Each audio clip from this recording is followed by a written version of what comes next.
Sabha welcome you in this constitutional webinar. राष्ट्रीय बौद्ध महासभा आप सभी लोगों का इस संवैधानिक वेबिनार में स्वागत करती है।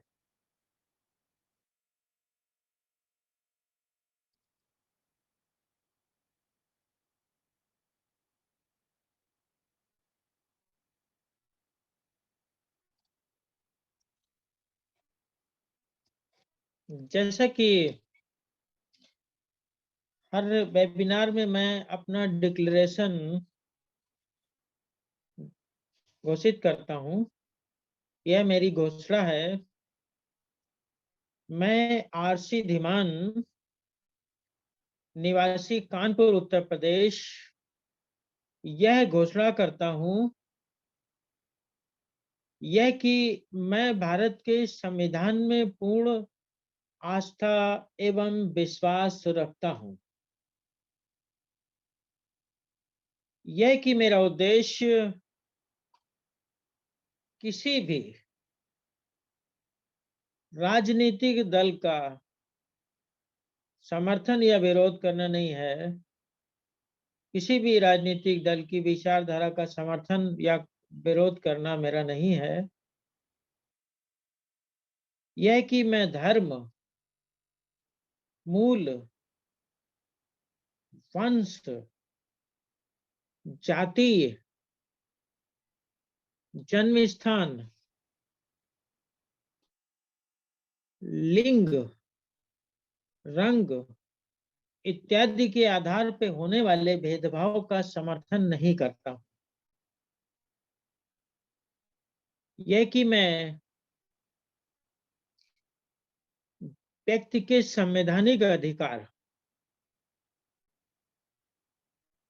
मानवाधिकार, समता, स्वतंत्रता, बंधुता और गरिमा का प्रबल समर्थन करता हूं। यह कि विधिक अज्ञानता को दूर करने तथा विधिक अधिकार और विधिक कर्तव्यों का बोध कराने के उद्देश्य से निशुल्क, बिना किसी आर्थिक लाभ के जनहित में विधिक ज्ञान प्रदान कर रहा हूं।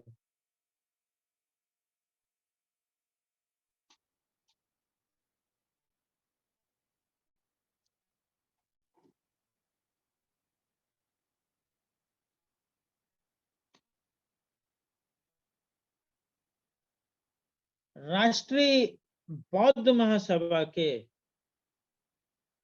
संस्थापक माननीय धर्म प्रकाश भारती बौद्ध जी, पूर्व एमएलसी, विधान परिषद उत्तर प्रदेश सरकार,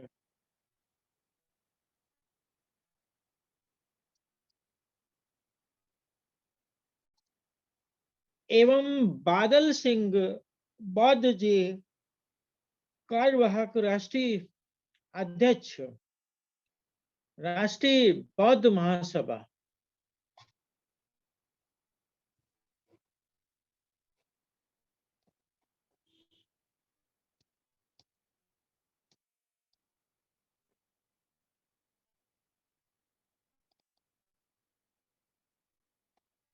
और आज की इस वेबिनार की अध्यक्षता कर रहे एडवोकेट सिद्धांत गौतम जी, प्रदेश प्रभारी दिल्ली आरबीएम, संचालन कर रहे माननीय अशोक बौद्ध जी,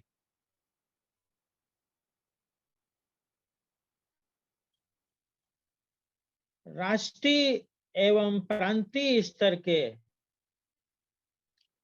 राष्ट्रीय बौद्ध महासभा के राष्ट्रीय, प्रांतीय, जिला, तहसील एवं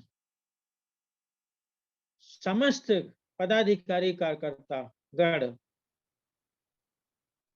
उपासक एवं उपासिकाओं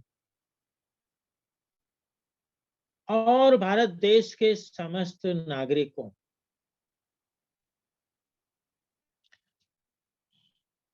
जैसा कि राष्ट्रीय बौद्ध महासभा के माध्यम से भारत के नागरिकों के लिए निशुल्क संविधान का ज्ञान यानी संविधान की जानकारी प्रदान करने का काम किया जा रहा है। राष्ट्रीय बौद्ध महासभा के तत्वाधान में भारत के नागरिकों को संविधान के अंदर उनके दिए गए अधिकार, कर्तव्य का बोध कराने के उद्देश्य से कार्यपालिका, न्यायपालिका और विधायिका को उनको प्रदान शक्तियां, उनके अधिकार, उनके कर्तव्यों का बोध भी कराना राष्ट्रीय बौद्ध महासभा का उद्देश्य है। भारत में संविधान के अंदर वर्णित अधिकार एवं कर्तव्यों की जानकारी देना, वो भी निशुल्क जानकारी देना राष्ट्रीय बौद्ध महासभा का उद्देश्य है। इसी उद्देश्य की पूर्ति के लिए हम लोग हर सोमवार को 8 बजे भारत के संविधान के संदर्भ में जो भी जानकारियां मुझे हैं वो प्रदान करता हूं।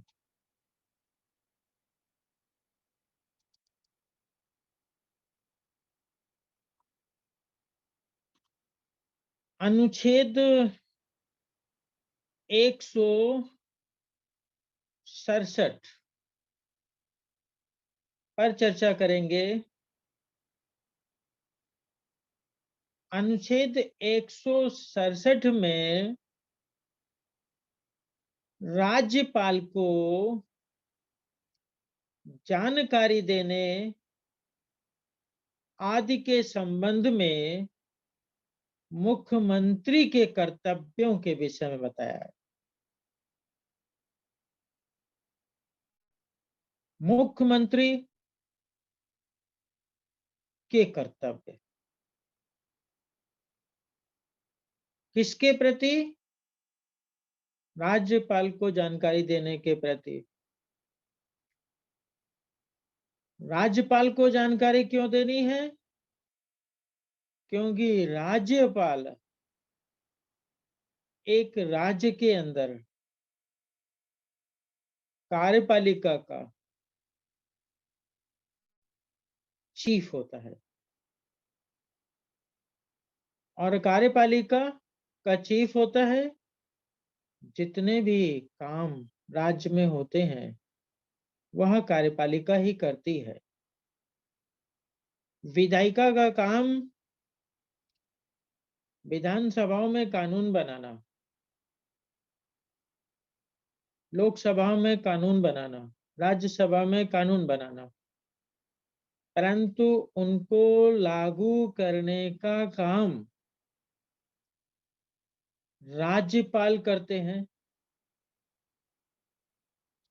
और जो कार्यपालिका है उसमें मुख्यमंत्री और उसका मंत्रिमंडल भी शामिल होता है, मंत्रिपरिषद भी शामिल होती है। यानी राज्यपाल, मुख्यमंत्री और उसका मंत्रिपरिषद कार्यपालिका है।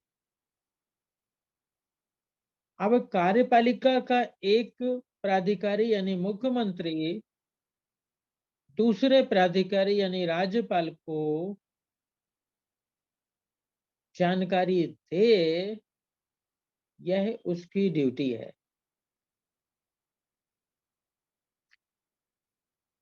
आर्टिकल 167 ये कहता है, दिस इज ए ड्यूटी।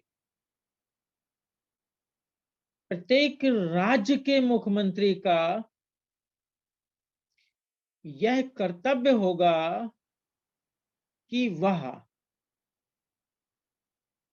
राज्य के कार्यों के प्रशासन संबंधी और विधान विषयक प्रस्थापनाओं संबंधी मंत्रि परिषद के सभी विनिश्चय राज्यपाल को सूचित करे।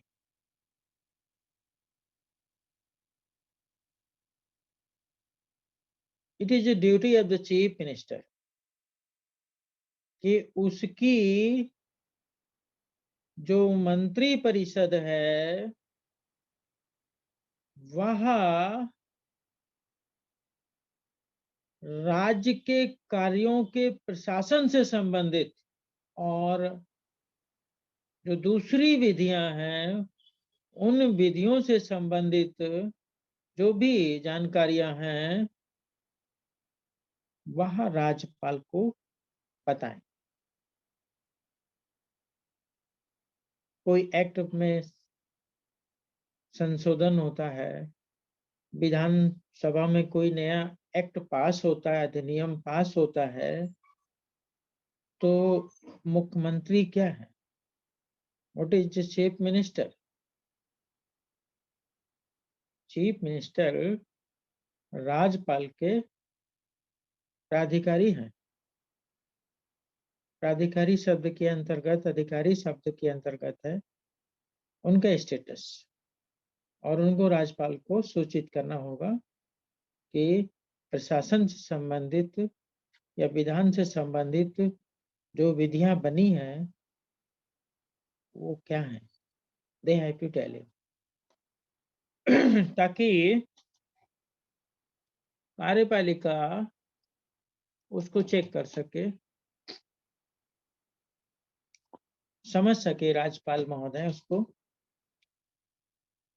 कानून के राज में कोई संप्रभु न बन जाए, कोई तानाशाह न बन जाए, इसलिए शक्तियों का विभाजन भी किया गया है। तो कुछ शक्तियां मुख्यमंत्री के पास, तो कुछ शक्तियां राज्यपाल के पास है। इस तरीके से चेक एंड बैलेंस के सिद्धांत के अंतर्गत संतुलन बना के रखते हुए यह विधि का सृजन किया गया है। अनुच्छेद 167 खा के अंदर पॉइंट नंबर 2 के अंतर्गत बताया गया है कि राज्य के कार्यों के प्रशासन संबंधी और विधान विषयक प्रस्थापनाओं संबंधी जो जानकारी है राज्यपाल मांगे वह दे दे। तो आर्टिकल 167 1A के अंतर्गत राज्यपाल के प्रति मुख्यमंत्री की ड्यूटी बताई गई है। It is your duty, you have to tell him. बताना ही बताना, ये आपका कर्तव्य है, बताइए। ये एक साइड हो गई राज्यपाल की प्रति मुख्यमंत्री का कर्तव्य। अब दूसरी साइड ये है कि राज्यपाल महोदय को अगर लगता है कि भाई ये जानकारी क्लियर नहीं हुई, हमारे राज्य की विधानसभा में जो मंत्री परिषद है उसके द्वारा जो प्रशासन से संबंधित या अन्य विधियों से संबंधित जो प्रस्थापनाओं से संबंधित जो जानकारी है दैट इज नॉट क्लियर, उसको थोड़ा सा मुझे क्लियर होना चाहिए।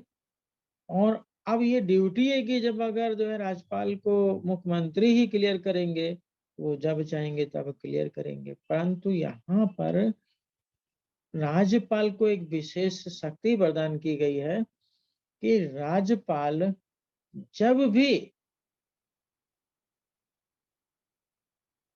प्रशासन से संबंधी या विधान विषयक प्रस्तावनाओं से संबंधी जानकारी मांगेंगे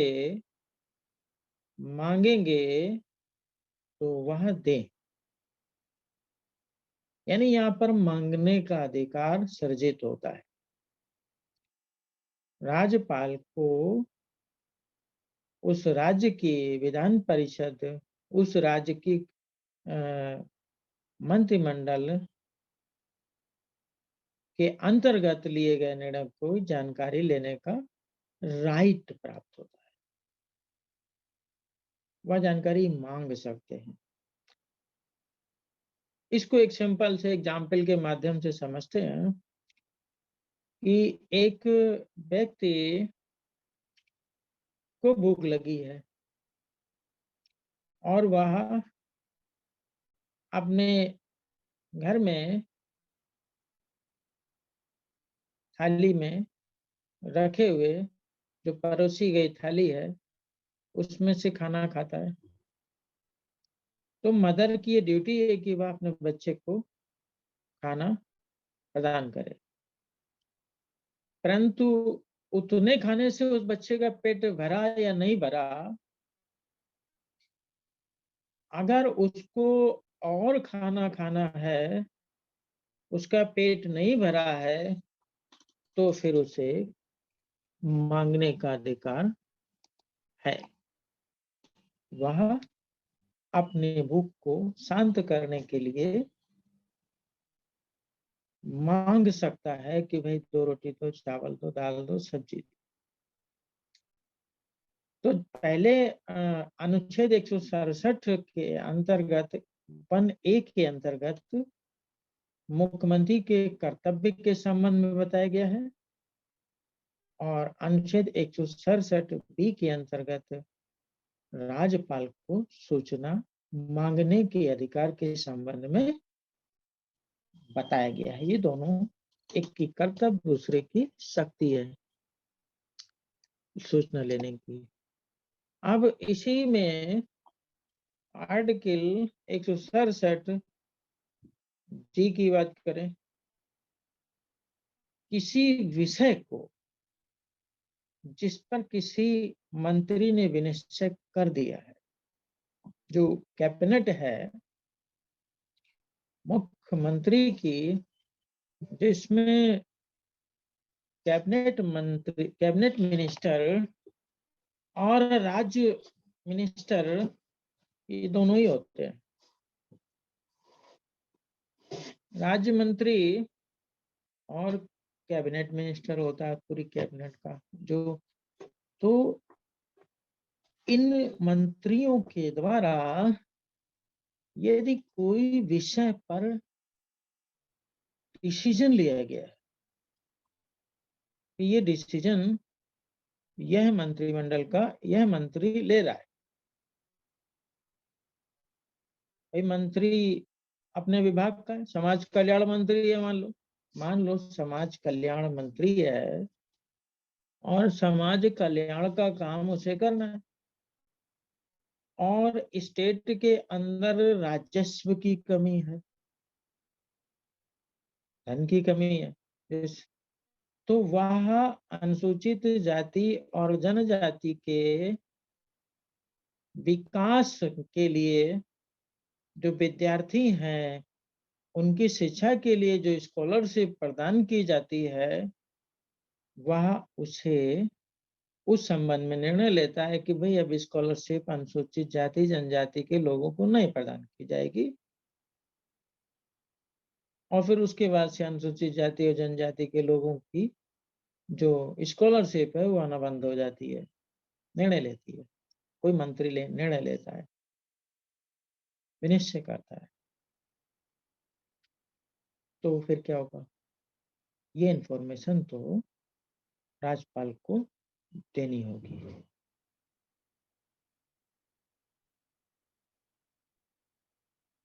यह इंफॉर्मेशन राज्यपाल महोदय को देनी होगी।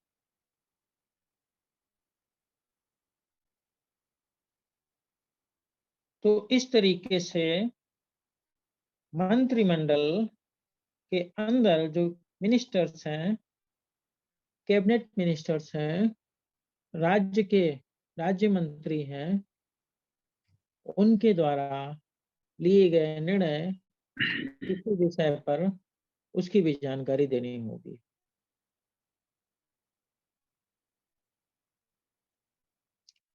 इस तरीके से अनुच्छेद 167 के अंदर मुख्य रूप से यह बताया गया, अनुच्छेद 1A के अंदर, कि मुख्यमंत्री का कर्तव्य है कि वह प्रशासन और विधियों से संबंधित जानकारियां राज्यपाल को दें। अनुच्छेद 101 खा के अंदर बताया गया है कि राज्यपाल को अगर आवश्यकता लगती है तो इन विषयों से संबंधित जानकारी वह मांगेंगे और मुख्यमंत्री दें।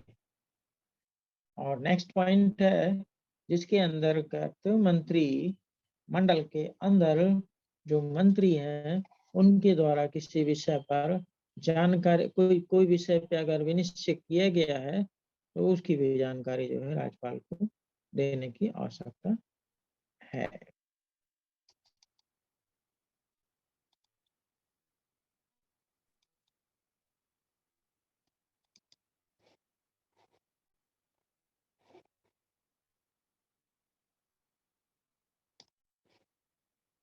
शेयरिंग नहीं हो रहा है। एक बार मैं जो है फिर से स्लाइड शेयर करता हूँ। एक्चुअली स्लाइड आगे नहीं बढ़ रही है तो मैं फिर से शेयर करता हूँ।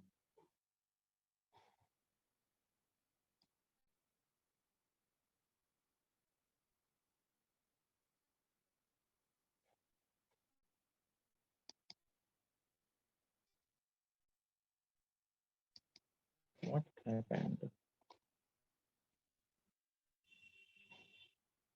हो गई।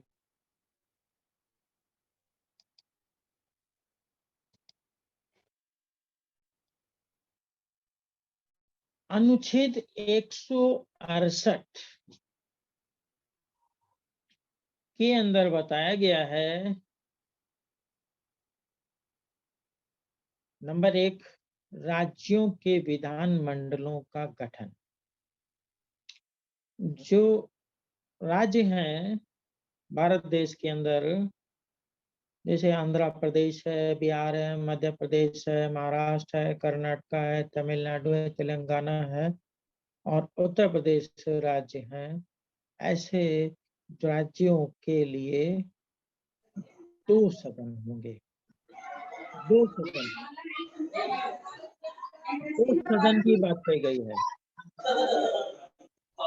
2 सदन का मतलब क्या हुआ कि हम उदाहरण के रूप में उत्तर प्रदेश को लेते हैं। उत्तर प्रदेश की जो विधायिका है वो द्विसदन है। 2 प्रकार के सदन यहाँ पे पाए जाते हैं विधायिका में। उत्तर प्रदेश की विधायिका, पहले का नाम है विधानसभा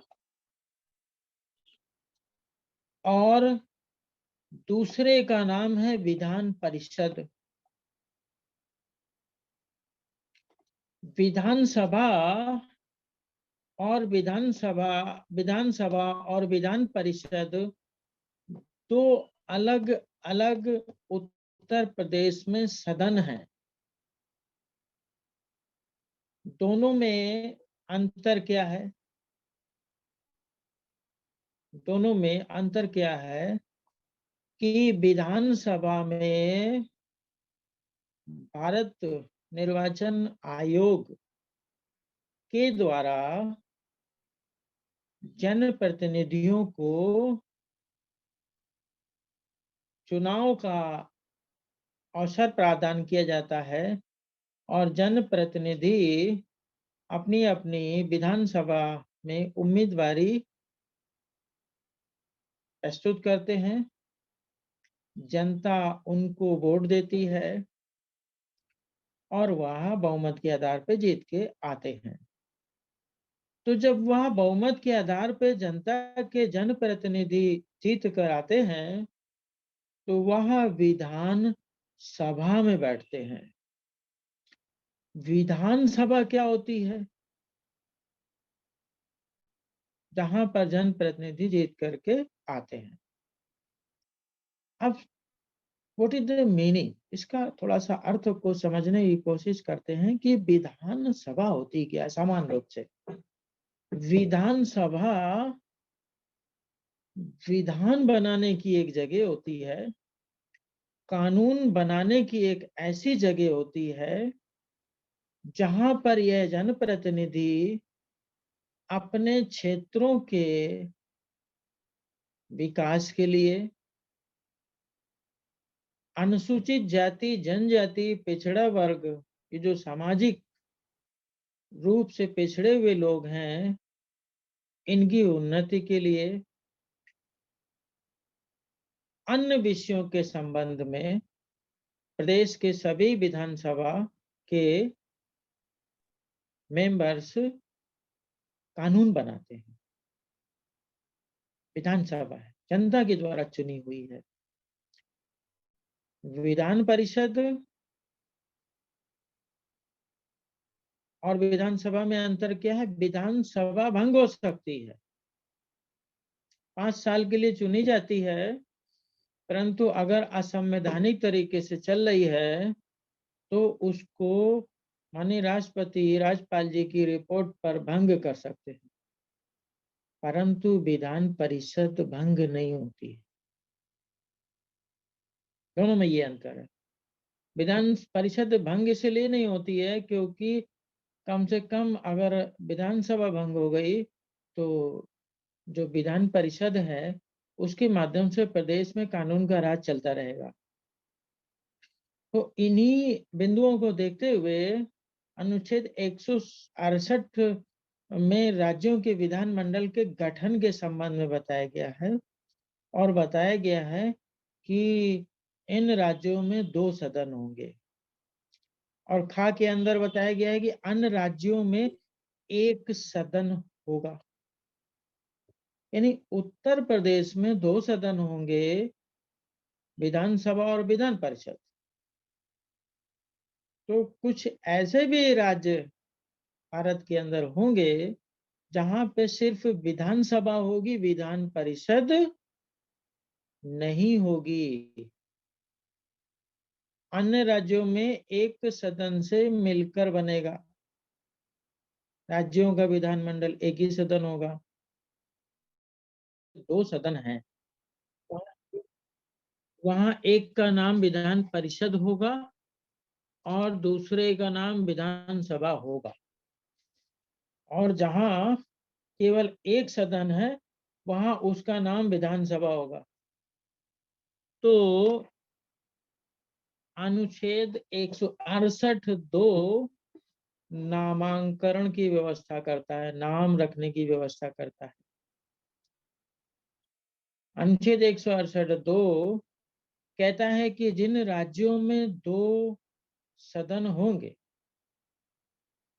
उनमें एक सदन का नाम विधानसभा होगा, विधानमंडल, और दूसरे सदन का नाम विधान परिषद होगा,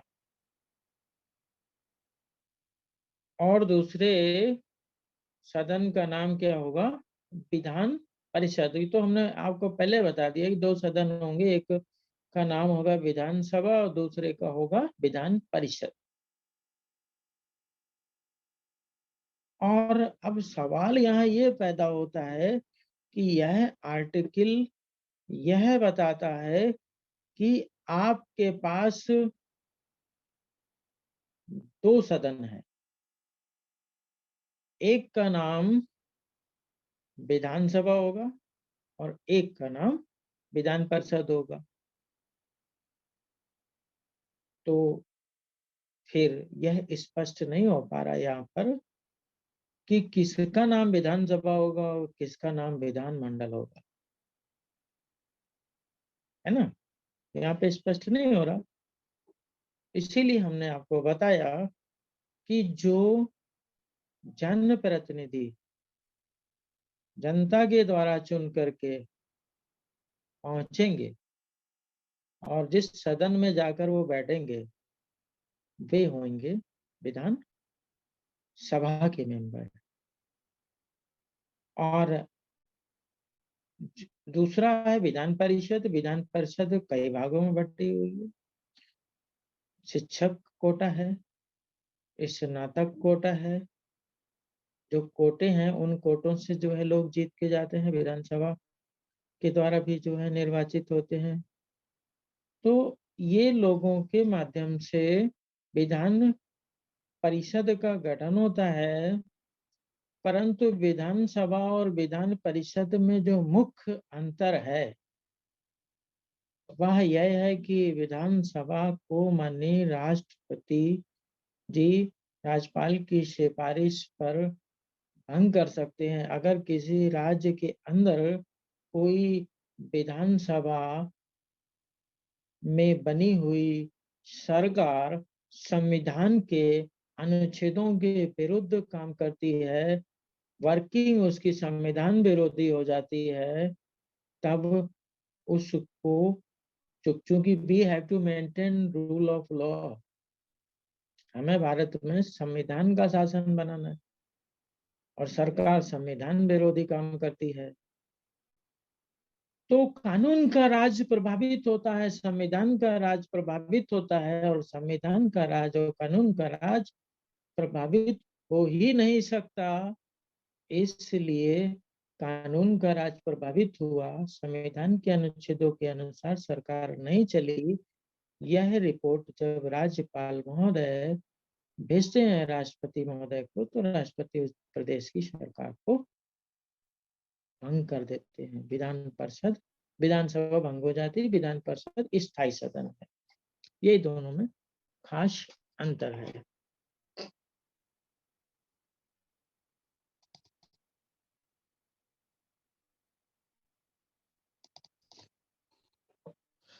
अब इसका एक एग्जाम्पल भी है कि जब 1992 में भारत देश के अंदर विवादित प्रकरण बाबरी मस्जिद बनाम राम जन्मभूमि का ढांचा गिरा दिया गया,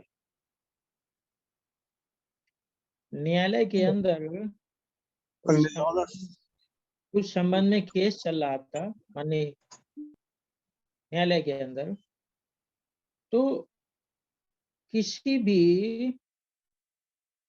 की भी संपत्ति को जिसमें न्यायालय में विवाद चल रहा है, जब तक निर्णय ना हो जाए उसको उस पर स्टे रहता है, उसको छेड़खानी नहीं की जा सकती, ना उसमें निर्माण कार्य हो सकता है और ना उसे घटाया जा सकता है, ना बढ़ाया जा सकता है ना घटाया जा सकता है। और उसको तोड़ने का तो राइट किसी को ही नहीं है, किसी को भी नहीं है। और उसकी हिफाजत करने की जिम्मेदारी स्टेट की है, राज्य की है। और कार्यपालिका का प्रधान जो है वहां पर राज्यपाल है स्टेट के अंदर, और मुख्यमंत्री उसका अधीनस्थ प्राधिकारी है। मंत्रिपरिषद कार्यपालिका है। इनकी जिम्मेदारी है कि भाई जो है ये जो ढांचा है इसको एज इट इज मेंटेन रखो। परंतु इतने सारे लोग इकट्ठा हुए, जन आक्रोश पैदा हुआ, इतने सारे लोग पैदा हुए और वहां पे जाकर के उन्होंने ढांचा गिरा दिया। उस मामले में कई प्रदेशों की सरकारें जो रूल ऑफ लॉ को मेंटेन नहीं कर सकी, दैट टाइम माननीय राष्ट्रपति महोदय ने उन राज्यों की सरकारों को संविधान के अनुसार कार्य न कर पाने के कारण वहां की सरकार को भंग कर दिया, डिजॉल्व हो गई वहां की सरकारें। वहां सरकार नाम की कोई चीज नहीं बची, क्योंकि the government was fail to maintain rule of law. संविधान के शासन को वह फेल लागू करने में विफल रही। इस तरीके से जो है सरकार को भंग भी किया जा सकता है, परंतु भंग करने का जो मुख्य ग्राउंड है वह यह है कि सरकार द्वारा संविधान के विरोध में काम किया जाए या प्रशासनिक कार्यों को करने में वह विफल हो जाए। जैसे कि हुई उस दौरान जो है भारत के कुछ संगठन के विरुद्ध जो है प्रतिबंध भी लगाया गया।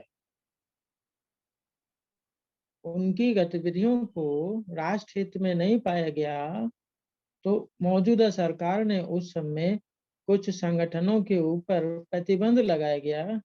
उन प्रतिबंधों में नंबर 1 राष्ट्रीय स्वयंसेवक संघ, जिसके ऊपर प्रतिबंध लगाया गया, बजरंग दल के ऊपर प्रतिबंध लगाया गया, विश्व हिंदू परिषद के ऊपर प्रतिबंध लगाया गया, जमाते इस्लामी करके कोई संगठन था उसके ऊपर प्रतिबंध लगाया गया।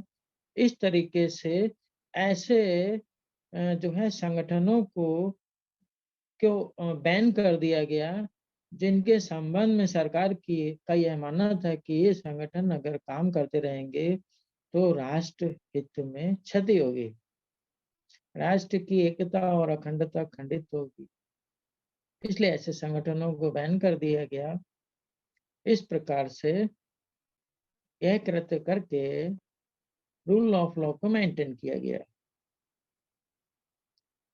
अब हम लोग बात करते हैं अनुच्छेद 169 राज्यों में विधान परिषदों का उन्मूलन या निर्माण। तो राज्यों के अंदर विधान परिषद कैसे बनेगी और विधान परिषद का उन्मूलन कैसे होगा? तो अनुच्छेद 168 में किसी बात के होते हुए भी संसद कानून द्वारा ऐसी परिषद वाले राज्यों की विधान परिषद को समाप्त करने या ऐसी परिषद वाले राज्य में ऐसी परिषद के निर्माण के लिए उपबंध कर सकती है।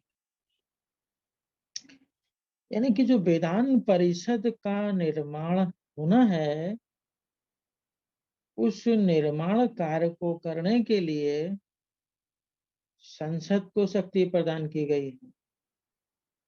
संसद जो पूरे देश के अंदर विधायिका है, जिसके अंदर लोकसभा और राज्यसभा है, ये भी द्विसदन है, ये भी द्विसदन है। इसमें भी 2 सदन है, एक लोकसभा है, एक राज्यसभा है। लोकसभा के अंदर जनता के द्वारा चुने हुए प्रतिनिधि सीधा पहुंचते हैं और राज्यसभा के अंदर मनोनीत सदस्य भी होते हैं, एंग्लो इंडियन, और इन चुने हुए प्रतिनिधियों के द्वारा इलेक्शन करके वोट दे करके राज्यसभा के लोगों को चुना जाता है। इस प्रकार से राज्यसभा का निर्माण होता है और लोकसभा का निर्माण भी होता है, और लोकसभा और राज्यसभा और राष्ट्रपति तीनों को मिला के हम पार्लियामेंट कहते हैं। तो इस पार्लियामेंट को, संसद को राज्यों के अंदर विधान परिषद के निर्माण करने की शक्ति प्रदान की गई है। संसद चाहे तो किसी भी राज्य के अंदर विधान परिषद के निर्माण के लिए कानून बना सकती है। मान लीजिए कल जो है विधानमंडल है किसी राज्य के अंदर, और वहां पर संसद को लगता है कि भाई अब यहाँ पर 2 विधानमंडल होने चाहिए, विधान परिषद भी होनी चाहिए, तो वहां के लिए वो कानून बना देगी पार्लियामेंट के अंदर, और फिर जो है वहां पर विधान परिषद हो जाएगी। निर्वाचन आयोग उसमें इलेक्शन करा देंगे और विधान परिषद के मेंबर विधान परिषद में आ जाएंगे और द्विसदन का निर्माण हो जाएगा। परंतु यदि संसद को ऐसा प्रतीत होता है कि किसी राज्य में 2 सदन है, परंतु एक ही सदन से काम चल सकता है, दूसरे की आवश्यकता नहीं है, तो वह कानून बना करके उसको समाप्त भी कर सकती है। यानी बनाने और बिगाड़ने का जो काम है, वह संसद के पास, संसद द्वारा ऐसा कार्य किया जा सकता है। तो यदि राज्य की विधानसभा की कुल सदस्यता के बहुमत से और विधानसभा में उपस्थित और मतदान करने वाले सदस्यों के कम से कम 2/3 बहुमत से इस आशय का एक प्रस्ताव पारित करता है, वो बंद करती है। यदि राज्य विधानसभा की कुल सदस्यता का बहुमत, तो ये तो सेम चीज है, एक प्रपोजल पास हो जाएगा और उस प्रपोजल के आधार पर, बहुमत के आधार पर प्रपोजल आ जाएगा और पार्लियामेंट जो है उसको कर देगी। तो यहाँ पर जो है हम लोग अनुच्छेद 168 एक के बाद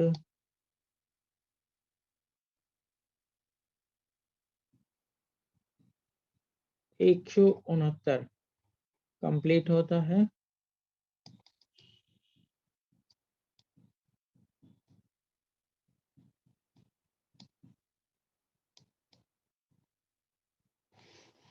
कुछ जो है स्क्रीन शेयरिंग में समस्या आ रही है, मैं डायरेक्ट इसको कंप्लीट कर देता हूँ।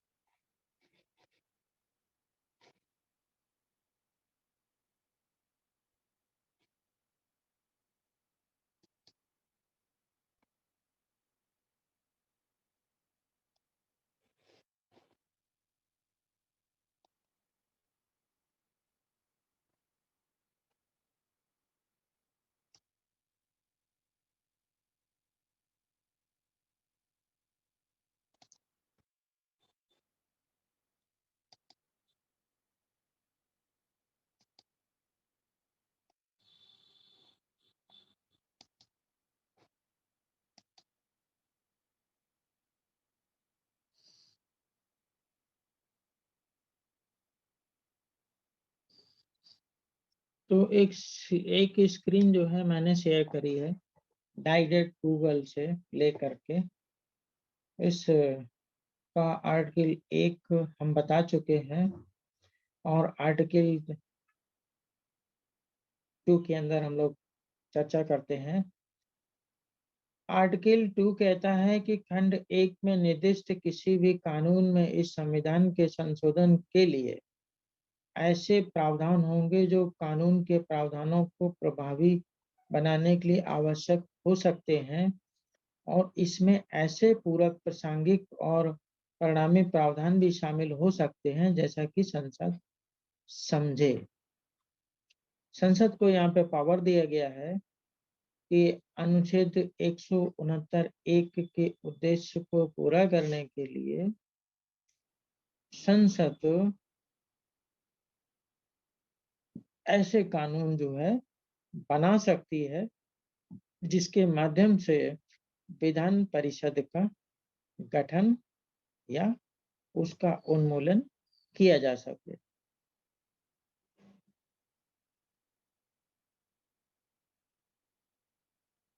और लिखा हुआ है कि पूर्वोक्त ऐसा कोई कानून अनुच्छेद 368 प्रयोजनों के लिए इस संविधान का संशोधन नहीं समझा जाएगा। अगर जो है ऐसा बनाती है तो 368 के तहत जो संशोधन किया जाता है संविधान का, संवैधानिक संशोधन, वो नहीं समझा जाएगा। तो यहाँ पर अनुच्छेद 169 समाप्त होता है और अब हम लोग नेक्स्ट मंडे को आगे दूसरे अनुच्छेदों पे चर्चा करेंगे। समय का अभाव है, 8 जो है टाइम हो गया है, तो अभी जो है अपने पास 18 मिनट 49 18 क्या 19 मिनट अपने पूरे हो चुके हैं। बाकी का समय जो है बचा हुआ है करीब 40 मिनट, परंतु लगभग 1 घंटा पूरा हो चुका है। तो इसलिए मैं अपना व्याख्यान यहीं पे समाप्त करता हूँ। जय भीम, नमो बुद्धाय। बहुत बहुत धन्यवाद सर। अब माननीय एडवोकेट सिद्धांत गौतम जी को बुलाना चाहता हूँ। माननीय सिद्धांत गौतम जी। जी, सभी सम्मानित साथियों को नमो बुद्धाय, जय भीम। सभी महापुरुषों को नमन करते हुए हमारे राष्ट्रीय बौद्ध महासभा के संस्थापक अध्यक्ष परम आदरणीय धर्म प्रकाश भारतीय बौद्ध साहब, कार्यकारी अध्यक्ष परम आदरणीय बादल सिंह बौद्ध साहब, और आज की मीटिंग के जो संचालक महोदय जी, और आज प्रोफेसर धिंगान साहब जो संविधान वाचन कर रहे थे, सम्मानित साथियों, आप सभी को मेरा नमो बुद्धाय जय भीम।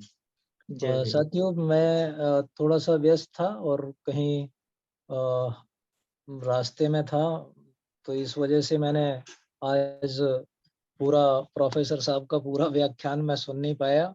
बट अंतिम क्षणों में जो मैंने दो आर्टिकल 168 और 169 के बारे में उन्होंने जो थोड़ा सा संक्षिप्त जो उनका व्याख्यान है मैं सुन पाया हूँ। प्रोफेसर साहब जिस तरीके से हमारा मार्गदर्शन कर रहे हैं या हमें जिस प्रकार से रोशनी डाल रहे हैं, ये एक बहुत अच्छी प्रक्रिया उन्होंने शुरू की है, और मैं समझता हूँ कि समाज को जागरूक करने के लिए ये बहुत ही आवश्यक है। अदरवाइज तो हम लोग संविधान हाथ में लेते हैं, कसम खाते हैं और संविधान की रक्षा करने की बात करते हैं। जब तक संविधान के प्रावधानों के बारे में हम लोगों को गहराई से पता नहीं होगा, तब तक हमें संविधान का महत्व पता नहीं लगेगा, और उसके जब तक हमें महत्व पता नहीं लगेगा, जब तक हम संविधान के अंदर जो भी प्रावधान दिए गए हैं और इस लोकतंत्र में जो भी हमें संविधान से शक्तियां मिली हुई हैं, उन शक्तियों को प्राप्त करने के लिए हम लोग संघर्ष नहीं करेंगे, क्योंकि एक बहुत बड़ी व्यवस्था संविधान देता है। जैसा प्रोफेसर साहब ने अभी बताया है कि राज्यों में विधानसभाएं होंगी, विधान परिषद होंगी, और किन किन राज्यों में विधान परिषद हैं और किन किन राज्यों में नहीं है, और किस तरीके से उनका उन्मूलन किया जा सकता है। तो एक बहुत बड़ी व्यवस्था संविधान देता है। तो ये सब विस्तार से प्रोफेसर साहब हमें समझाते हैं। ये हमारे लिए एक बहुत ही उपयोगी एक तरीके से हमारे लिए लेक्चर है, क्लास है ये। तो मैं प्रोफेसर साहब का बहुत बहुत हृदय से आभार व्यक्त करता हूँ, और आप सबको भी मैं साधुवाद देता हूँ कि आप सब लोग अपना कीमती समय निकाल करके और एक बहुत महत्वपूर्ण विषय, अति महत्वपूर्ण विषय को आप प्रोफेसर साहब के माध्यम से समझने का काम करते हैं। मैं आप सभी को भी धन्यवाद देता हूँ, और यहीं पर मैं भी अपनी बात को समाप्त करता हूँ। आप सभी को और प्रोफेसर साहब को मेरी तरफ से फिर एक बार हार्दिक धन्यवाद, आभार। नमो बुद्धाय, जय भीम। जय भीम। बहुत बहुत आभार महोदय। एक हैंड रेज हो रहा है डॉक्टर विश्वजीत। अगर अध्यक्ष महोदय की अनुमति हो तो हम उनको परमिशन दे सर। अध्यक्ष महोदय, माननीय सिद्धांत गौतम सर जी, अच्छा, मेरे से पूछ रहे हैं। माननीय कार्यकारी अध्यक्ष महोदय भी हाँ, हैं शायद। हाँ सर। कोई बात नहीं, अगर ऐसी बात है तो हैंड रेज हो रहा है महत्वपूर्ण बात है। विश्वजीत सिंह का। जी, विश्वजीत सिंह का कुछ हाथ हैंड रेज हो रहा है, कुछ कहना चाहते हैं शायद, तो अच्छा, हम ठीक। उनको ले लें 1 मिनट 2 मिनट के लिए। हाँ, बिल्कुल ले लीजिए। अगर उनकी कोई बहुत महत्वपूर्ण बात होगी विषय से संबंधित, तो उनको जरूर ले लीजिए। सर विश्वजीत जी, आप अपनी बात रखें। सर उनका बहुत बहुत धन्यवाद मुझे बात रखने के लिए, अनुमति देने के लिए। आप सभी को बहुत बहुत धन्यवाद। प्रोफेसर साहब बहुत अच्छा पढ़ा रहे हैं, भारतीय बौद्ध महासभा द्वारा बहुत अच्छा कार्य चल रहा है। मेरा सिर्फ यहाँ पे एक प्रश्न था इसी संबंध में कि पूरे समाज को तो हम धीमे धीमे तैयार करेंगे कि संविधान की जानकारी हो, लेकिन जिन साथियों को इस समय संविधान की जानकारी है वास्तव में, प्रोफेसर साहब को भी है, एडवोकेट साहब को भी है, थोड़ी बहुत मुझे भी है, और बहुत सारे लोगों को भी होगी, जिन अनुच्छेदों की इस समय सरकार द्वारा अवहेलना हो रही है, हम ये संविधान क्यों पढ़ना चाहते हैं? इसलिए पढ़ना चाहते हैं कि हमें संविधान की जानकारी हो जाए और उस अनुच्छेदों का कोई उल्लंघन ना करे। निश्चित यही उद्देश्य है। तो मेरा यहाँ ये कहना है कि क्या कुछ अनुच्छेदों की वर्तमान सरकार द्वारा, वर्तमान उत्तर प्रदेश सरकार द्वारा या केंद्र सरकार के द्वारा अवहेलना हो रही है या नहीं हो रही? यदि हो रही है तो उनको लागू कराने के लिए भी हमें कुछ करना चाहिए, कुछ योजना होनी चाहिए तो अच्छा रहेगा। जहां मैं उत्तर प्रदेश से जुड़ा हुआ हूं और मैं जानता हूं कि उत्तर प्रदेश में इस समय एक अनुच्छेद होता है, अनुच्छेद 16(4). अनुच्छेद 16(4) पूर्ण रूप से लागू नहीं हो रहा है उत्तर प्रदेश में। अनुच्छेद 16(4) भी लागू नहीं हो रहा है, अनुच्छेद 16(4) के भी लागू नहीं हो रहा है।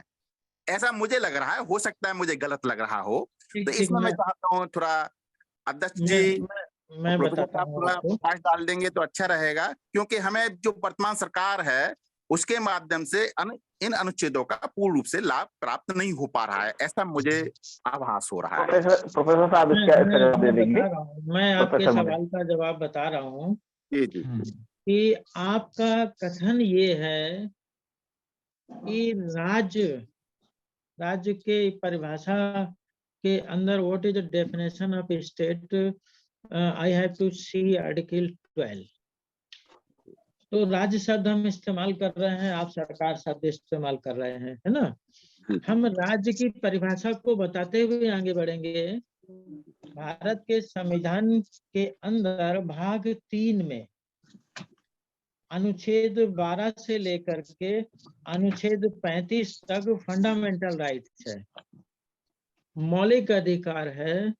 ये वो अधिकार है जिसे राज्य हमसे नहीं छीन सकता, जिसे राज्य हमसे नहीं छीन सकता है।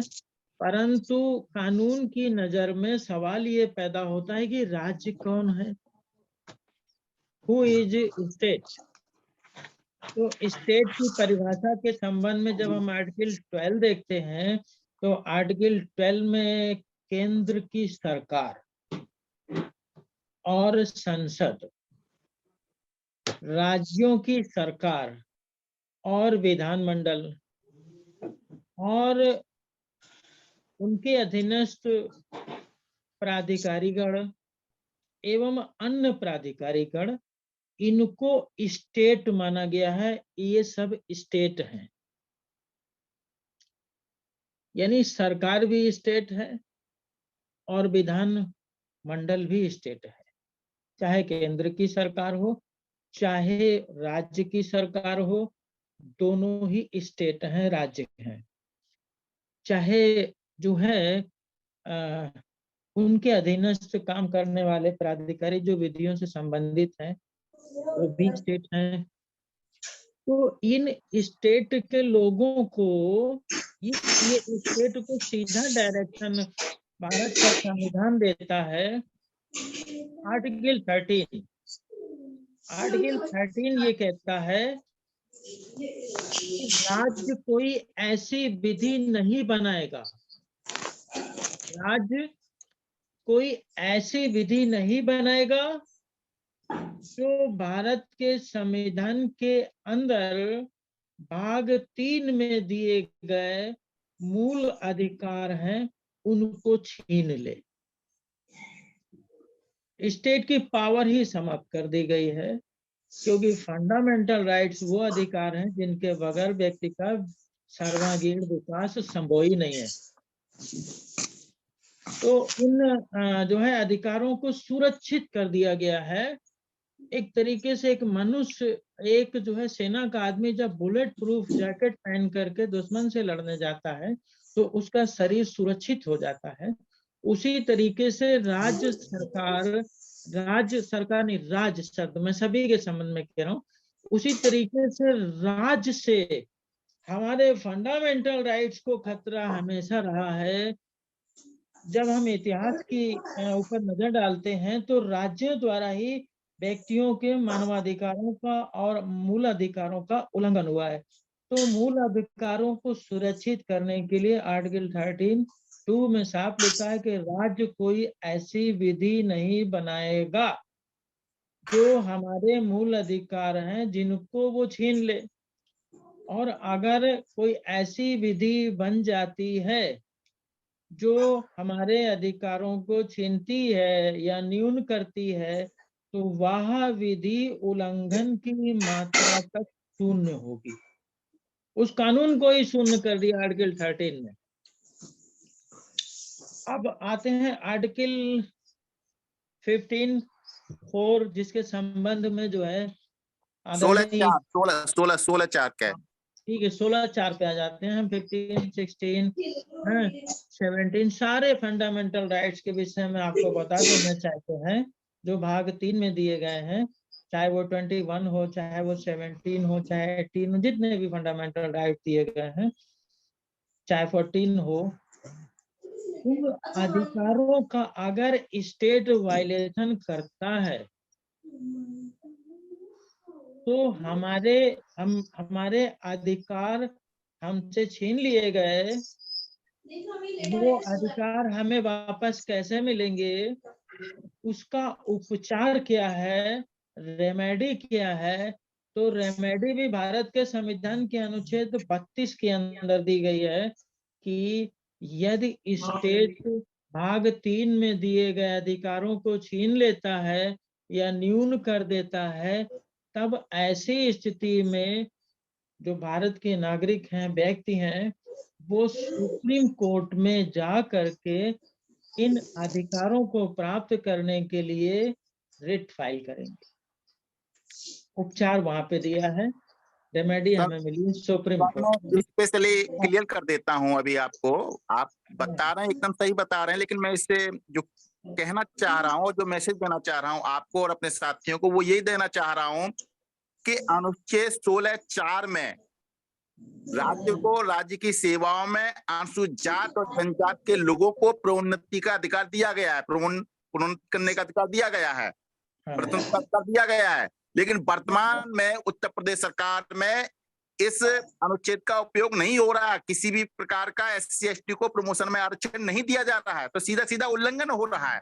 और सिर्फ इतना ही नहीं, कई साल हो गए हैं, दोबारा सरकार बन गई है, 7-8 साल से हो रहा है, लेकिन फिर भी हम इसको लागू नहीं करा पा रहे हैं और न लागू कराने के बारे में सोच रहे हैं। तो एक आज ये अधिकार हमारा हमसे छिन गया, हम शांत बैठे हैं, कल को दूसरा अधिकार छिन जाएगा, परसों को तीसरा अधिकार छिन जाएगा, हम सिर्फ सुनते रहेंगे और मतलब छिनवाते रहेंगे। यदि ऐसा होता रहा तो बहुत नुकसान हो जाएगा सर। तो हमारा यही निवेदन है कि यदि मेरे संज्ञान में तो है कि ये अधिकार खत्म सा हो गया है, नहीं मिल रहा, हो सकता है जूम मीटिंग में जुड़े हुए साथियों को ना हो, या शायद सर आपको ना हो, या अन्य लोगों को ना हो, इसलिए शायद वो इस अनुच्छेद के अधिकार का उत्तर प्रदेश में लाभ नहीं मिल रहा है, इससे चिंतित ना हो।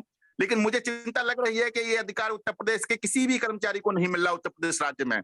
तो ये नहीं मिल रहा, तो आपने बता दिया कि उसके लिए कि हम सुप्रीम कोर्ट में रिट डाल सकते हैं, लेकिन ऐसा रणनीति बनती हुई दिखाई नहीं दे रही है। और बहुत सारे लोगों ने रिटें भी डाली, लेकिन जो आंसर आया वो नेगेटिव ही मिला हम लोगों को। समय हो रहा है, आपने भी अपनी बात रखी है। देखिए मैं आपको स्पष्ट कर दूं कि सोमवार को जो वेबिनार होता है वो कानून से संबंधित होता है, इंटरप्रिटेशन ऑफ लॉ। कानून का इंटरप्रिटेशन जो है सुप्रीम कोर्ट करता है, न्यायपालिका करती है, परंतु हम लोग भी जो है उसको एक्सप्लेन करते हैं, कानून को समझाने का प्रयास करते हैं। हमारे पास कोई ऐसी पावर नहीं है। मैं असिस्टेंट प्रोफेसर हूँ, मैं एग्जीक्यूटिव में नहीं हूँ, मैं राज्यपाल नहीं हूँ, मैं राष्ट्रपति नहीं हूँ। नहीं प्रोफेसर साहब, हम आपसे ये अपेक्षा नहीं करते कि आप लागू करें, हम लोग तो ये चाह रहे हैं कि ऐसा हो रहा है उत्तर प्रदेश में। आप सुन लीजिए, टाइम कम है। डॉक्टर विश्व जी आप सुन लीजिए, अब टाइम कम बचा है, खत्म हो जाएगा वेबिनार।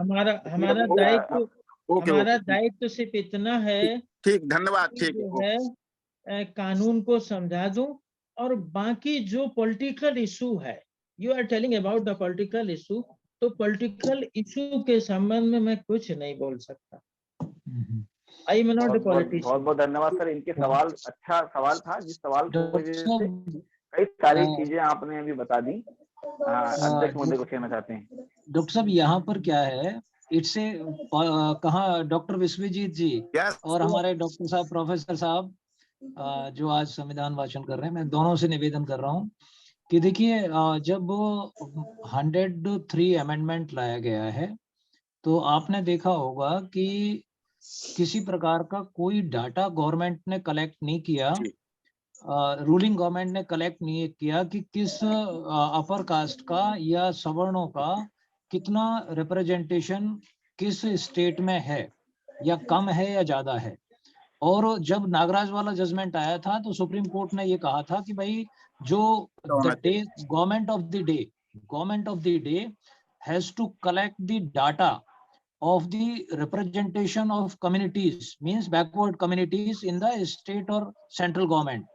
तो आज तक कोई ऐसा कमीशन बना नहीं है, कोई ऐसी इनिशिएटिव ना तो स्टेट गवर्नमेंट के द्वारा ली गई है ना सेंट्रल गवर्नमेंट के द्वारा कि भाई कितना रिप्रेजेंटेशन किस कम्युनिटी का है और किस पोस्ट पर है, from lower post to the higher post.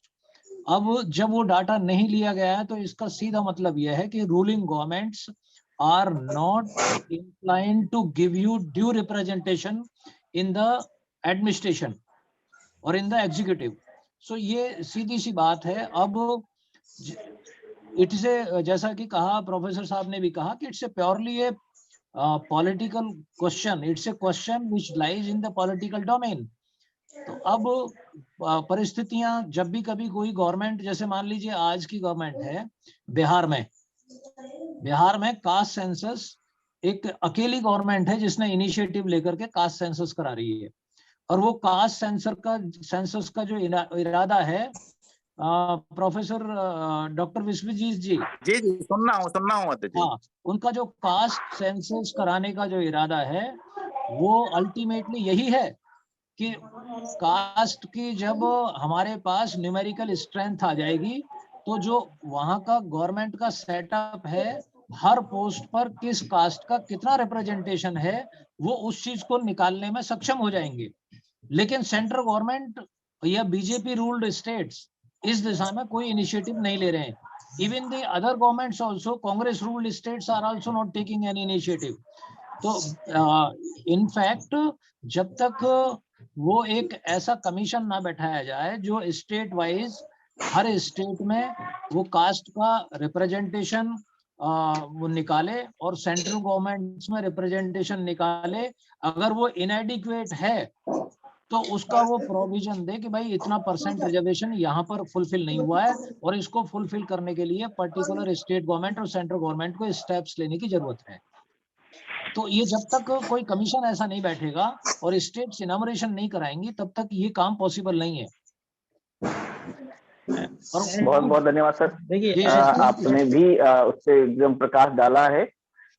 समय भी हो चुका है और बंद हो जाएगा, हम लोग सभ्य सत्ता करके समाप्त करेंगे। समय की बाध्यता है, पहले हमारे पास समय रहता था